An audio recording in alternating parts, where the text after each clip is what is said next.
Hirap ka. Nilagay na tayo sa Garden of Eden para malagana. Kaya sa Garden of Eden, wala ka nang iisipin, paraiso na yun eh. Hindi mo na iisipin yung susuotin mo. Hindi mo na iisipin yung kakainin mo. Hindi mo na iisipin lahat ng bagay kasi nga perfect na yon. Pero gusto ko pong ipaunawa sa iyo bilang Kristiyano, yun ang original na design.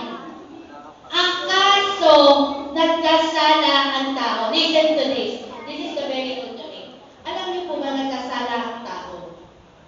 At nung nagkasala ang tao, si Eva at Adan, pumasok ang sumpa. Pumasok lahat ng uri ng sumpa.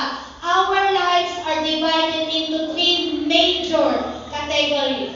Ang buhay ng isang tao, we are divided into three major category or aspeto. Ano yun? Una, spiritual life.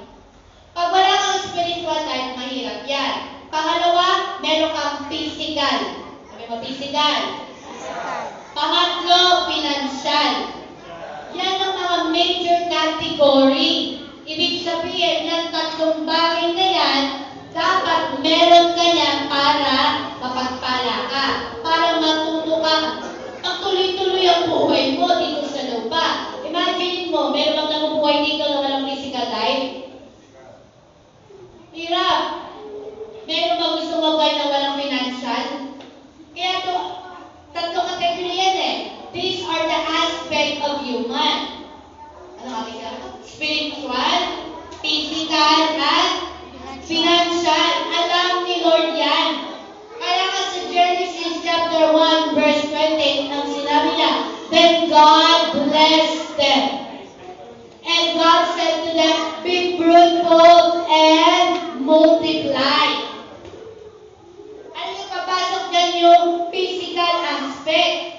Ang gusto ng Diyos, nagmumultiply ka. Ano dyan? Take dominion. Ikaw ang mag-govern. Ikaw ang masusunod saan? Sa lahat ng likha ng Diyos.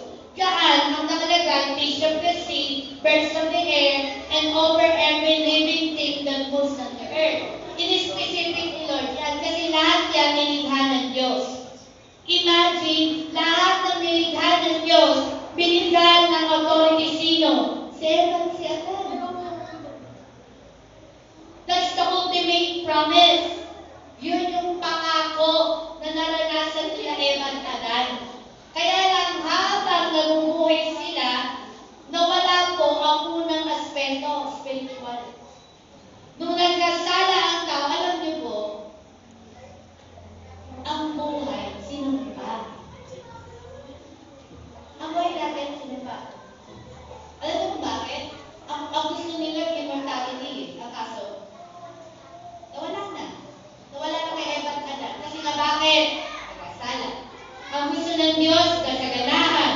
Ang kaso, ano nangyari? Kahirapan.